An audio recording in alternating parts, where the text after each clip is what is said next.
तो हमारे साथ आज हैं देश के एचआरडी मिनिस्टर रमेश पोखरियाल निशंक जी। इस वक्त लगभग 33 करोड़ बच्चों का भविष्य इनके हाथ में आ गया है और साथ ही एक बहुत बड़ी चुनौती आ गई है, वो है कोरोना वायरस की महामारी की, जिसमें तमाम स्कूल बंद हैं, कॉलेजेस बंद हैं और बच्चे परेशान हैं कि करना है तो क्या करना है। एक जो ये महामारी आई है और ये पूरी दुनिया के सामने गहरे संकट का एक समय आया है, लेकिन जैसे आपने कहा कि उन बच्चों के भविष्य का सवाल है। हम लोगों ने, जैसे हमारे देश के प्रधानमंत्री नरेंद्र मोदी जी बार बार कहते हैं कि यदि बड़ी चुनौती हो और उस बड़ी चुनौती का डट कर के मुकाबला हो तो वही चुनौती अवसरों में भी तब्दील होती है। और हमारी शिक्षा मंत्रालय ने इसकी कोशिश की कि हम उन बच्चों को एक साथ जो घरों पर हैं उनको हम ऑनलाइन शिक्षा दे सकें। और मुझे इस बात की खुशी है कि हम लोगों ने बच्चों को निराश नहीं होने दिया, अभिभावकों को परेशान नहीं होने दिया और पूरा देश एक साथ हम ऑनलाइन पर लाए हैं। और आज हम अध्यापक और अभिभावक दोनों मिलकर के उस बच्चे को संभाल रहे हैं और उसका पाठ्यक्रम भी सुनिश्चित। लेकिन जैसे आपने कहा कि प्रधानमंत्री नरेंद्र मोदी ने कहा कि इस चुनौती को एक अवसर के रूप में बदलना चाहिए, जब बच्चों को भी यही नहीं पता है कि उनका भविष्य क्या होगा, तो फिर किस तरह के अवसर मिलेंगे आगे जाकर, एडमिशन के अवसर या फिर जॉब के, इस पर क्या है तैयारी? नहीं, बच्चों को मालूम है उनका भविष्य क्या होगा, वो तय हो गया। जो अस्थिरता थी वो अस्थिरता खत्म कर दिया हमने। अस्थिरता थी अभिभावकों के मन में, पता नहीं क्या होता है, घर पर पढ़े, बच्चों के मन में भी थी कि अब क्या होगा, लेकिन उस अस्थिरता को तो हमने ख़त्म कर दिया। हमने कहा जो छूटे हुए पेपर हैं वो समय पर होंगे। सीबीएसई के जो पेपर हैं उसकी तिथियां निश्चित की हैं कि इस 1 जुलाई से 15 जुलाई तक वो पेपर होंगे। हमने कहा कि जो नीट है, जेईई है, मेंस और मेन के अलावा जो जेईई एडवांस है, इन सब की तिथियों को भी हमने निश्चित किया। आपने एक बहुत बड़ी तैयारी कर ली है जुलाई के महीने में कि जेईई भी होगा, नीट भी होगा, सीबीएसई की परीक्षा भी होगी। क्या बहुत बड़ा टास्क नहीं है सोशल डिस्टेंसिंग के इस दौर में? कैसे करेंगे उतने सारे क्लासरूम का अरेंजमेंट, या कैसे इतने बड़ी तादाद में स्टूडेंट्स एक साथ परीक्षा देंगे? देखिए, हमारे सीबीएसई बोर्ड के लगभग 71 प्रश्न पत्र तो हो गए थे। तो लगभग 1.5 करोड़ से भी अधिक उत्तर पुस्तिकाएँ जांचने के लिए हैं। अब जो 29 विषय रह गए हैं, जो प्रश्न पत्र, केवल हमें उनका ही करना है। और उसके लिए भी हमने ये तय किया है कि उनको एक जगह से दूसरी जगह जाने की ज़रूरत नहीं है। वैसे तो सीबीएसई के हमारे लगभग 5000 से भी अधिक परीक्षा के केंद्र थे, लेकिन उनको अब हमने उन केंद्रों पर नहीं जाएंगे बच्चे, अब जाएंगे बच्चे तो अपने ही स्कूल में उनकी परीक्षा होगी। बच्चों के ऊपर बहुत बड़ा दबाव है, अभी परीक्षाओं की तैयारी कर रहे हैं, वो पढ़ाई कर रहे हैं। जब वो परीक्षा देने जाएंगे तो परफॉर्मेंस का उनके ऊपर प्रेशर रहेगा, उसके बाद उनके ऊपर सोशल डिस्टेंसिंग बरकरार रखने का डर होगा, संक्रमण से बचने का डर होगा, और कुल मिलाकर ये बहुत ज़्यादा उनके लिए मानसिक तौर पर भारी होगा। जो लिखने पढ़ने वाले बच्चे हैं उनको लगता है परीक्षा ज़रूर होनी चाहिए, क्योंकि उनको तैयारी होती है तो उनके नंबर जो मेरिट बनती है तो वो उसमें है, उनका दबाव है कि परीक्षा ज़रूर होनी चाहिए, और इसीलिए ये सारी सुविधाएं उनके लिए दे रहे हैं। मुझे भरोसा है कि मेरा बच्चा बिल्कुल तनाव में नहीं है, मस्ती के साथ वो एग्ज़ाम देगा। और फिर इस बीच उसको वक्त मिला है और फिर हमने ऑनलाइन उसको सारी सुविधाएं देने की कोशिश की, जिस सीमा तक भी हम कर सकते थे। लेकिन उस ग्रेट डिजिटल डिवाइड का क्या, जो इंडिया में है? आज भी 23-24% लोगों के ही घरों में इंटरनेट है, और गाँव में कई बच्चे तो मोबाइल फ़ोन पर ही डिपेंडेंट हैं, उनके पास डेस्कटॉप भी नहीं होता है कि वो पढ़ाई करें। तो ऐसे में आपको क्या लग रहा है कि सबको शिक्षा मिल रही है ऑनलाइन पूरी? देखिए, अचानक ये जो परिस्थिति आई ये किसी को भी पता नहीं था, और उसको कुछ नहीं मिलने से कुछ मिल रहा है, बल्कि कुछ से और आगे मिल रहा है। हम लोगों ने ये तय किया है कि पूरे ऑनलाइन जो शिक्षा है इन परिस्थितियों में, क्योंकि और कोई विकल्प अभी आपके पास दिखता नहीं है, तो अध्यापकों को मदद से जो हम लोगों ने ये पाठ्यक्रम ऑनलाइन दीक्षा, स्कूली शिक्षा के लिए दीक्षा और ई पाठशाला, इस पर सीबीएसई के भी और एनसीईआरटी के भी सारे कोर्सेज हैं। अंतिम छोर पर रहने वाले बच्चे को भी शिक्षा दें और वो भी वंचित न रहे, हमारी नज़र उस पर है। यदि उसके पास इंटरनेट नहीं है और यदि उसके पास स्मार्ट टेलीफोन नहीं है तो उसको चिंता करने की ज़रूरत नहीं है। उसको उसी ढंग का पाठ्यक्रम करके हम उस स्थान पर लाएंगे। ज़रूरत पड़ेगी भविष्य में तो रेडियो का भी प्रयोग करेंगे। आपको जो ये चुनौती मिली है, क्या उसके लिए शिक्षा तंत्र तैयार था इस चुनौती को लेने के लिए जो आपको विरासत में मिला? देखिए, कोई भी तैयार कहाँ होता, किसको मालूम था ये सब कुछ होने वाला है।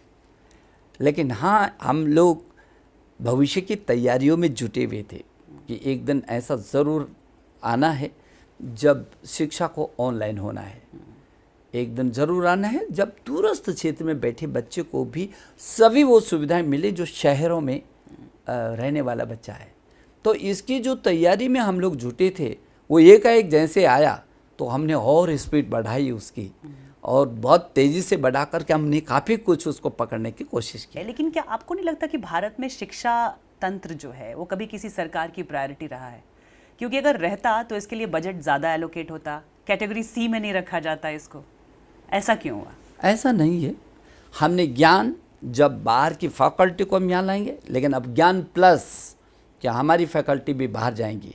हमारे प्रधानमंत्री जी ने कहा कि बाहर का नौजवान छात्र हिंदुस्तान में पढ़ने के लिए आना चाहिए और हिंदुस्तान का अध्यापक टीचर दुनिया को पढ़ाने के लिए जाना चाहिए। जिस तरह से 7.5 लाख के करीब छात्र बाहर जाते हैं हर बार, कन्फ्यूजन की घड़ी है कि वो ये सोच रहे हैं कि उनका क्या होगा उनके भविष्य का, और आपने कहा कि उनको यहीं पर पढ़ने का मौका दिया जाएगा। क्या इसके लिए इंफ्रास्ट्रक्चर तैयार है भारत में? देखिए, मैं उन छात्रों से और उनके अभिभावकों से, दोनों से मैं अपील करूंगा कि उनको बाहर जाने की ज़रूरत नहीं है। यदि आप ये समीक्षा करेंगे कि हमारा शिक्षा का स्तर क्या है, तो मैं एक उदाहरण देता हूँ आपको। हमारे शिक्षा का स्तर ये है कि दुनिया की शीर्ष जो कंपनियाँ हैं, उन शीर्ष कंपनियों के CEO जितने भी लगभग अधिकांश प्रतिशत वो हिंदुस्तान से पढ़ करके गया नौजवान है। तो हमारा स्तर कहाँ है? यदि वो विदेशों में ज़्यादा अच्छी शिक्षा थी तब तो सब वहीं के छात्र उन श्रेष्ठ कंपनियों को CEO होते। लेकिन ये हम गर्व के साथ कह सकते हैं। आपको जब मैं सूची दूंगा, ये कंपनी और वो मेरा चाहे खड़गपुर से है, चाहे IIT दिल्ली से है, और चाहे मद्रास से है, चाहे मुंबई से है, और चाहे कानपुर से है, चाहे वो गुवाहाटी से, हमारी जितनी IIT है, IIM हैं, NITs हैं, आइसर हैं, यहाँ से निकलने वाले बच्चा और दुनिया में छाया हुआ है। हमारा स्तर, हमारा NIT है, हमारा IIM है। आप सोचिए 125 करोड़ की आबादी है, आप 33 करोड़ बच्चे हैं, क्या उनके लिए उतने संस्थान हैं? बहुत संस्थान है और बढ़ाएंगे हम इनको। प्राइवेट स्कूल फीस ना लें, क्योंकि शिकायतें आई हैं कि फीस अभी भी उतनी ही ली जा रही है। हम जब शिक्षा दे रहे हैं, जब सब जगह बेसिक स्कूल हैं और उसमें हम फ्री शिक्षा दे रहे हैं पूरे देश में, हम सर्व शिक्षा अभियान के तहत दे रहे हैं, चाहे कोई भी राज्य क्यों नहीं हो, वो सब दे रहा है। उसके जो सरकारी स्कूल है उसमें आने की मनाही नहीं है, तो फिर दिक्कत कहाँ है? जाए ना उन्हें स्कूलों में, नहीं, लेकिन क्या इस नियम कानून के दायरे में प्राइवेट स्कूलों को भी नहीं आना चाहिए? नहीं, वो पढ़े ना। मैं दूसरी बात कह रहा हूँ, पढ़ने के आप छात्र पर केंद्रित होइए, अब संस्थाओं को पर केंद्रित मत होइए। नई शिक्षा नीति की जो आप बात कर रहे हैं, एक कौन सी वो फिलॉसफी हो बच्चों के मतलब बचपन से पढ़ाई से लेकर युवा होने तक, वो फिलॉसफी वो रखें अपने साथ? ज्ञान, विज्ञान और अनुसंधान प्रौद्योगिकी और तकनीकी से युक्त होगी, समृद्ध होगी, लेकिन ये भारत केंद्रित होगी। कौन से भारत का मूल्य जिसकी आपने चिंता की है, इसकी सारी दुनिया चिंता कर रही है। इन जीवन मूल्यों की शिक्षा हमारी प्राथमिकता होगी, जो स्थानीय भाषा में होगी। हम भारत की जो 22 भाषाएं हैं, सभी भाषाओं में सशक्त करेंगे, चाहे तमिल है, तेलुगु है, मलयालम, कन्नड़ है, गुजराती है, मराठी है, वो चाहे उड़िया है, वो चाहे उर्दू है, हिंदी है, संस्कृत है, ये हमारे देश की जो 22 भारतीय भाषाएं, इनको और सशक्त करेंगे। और इसके माध्यम से हम ग्लोबल बनेगा ना।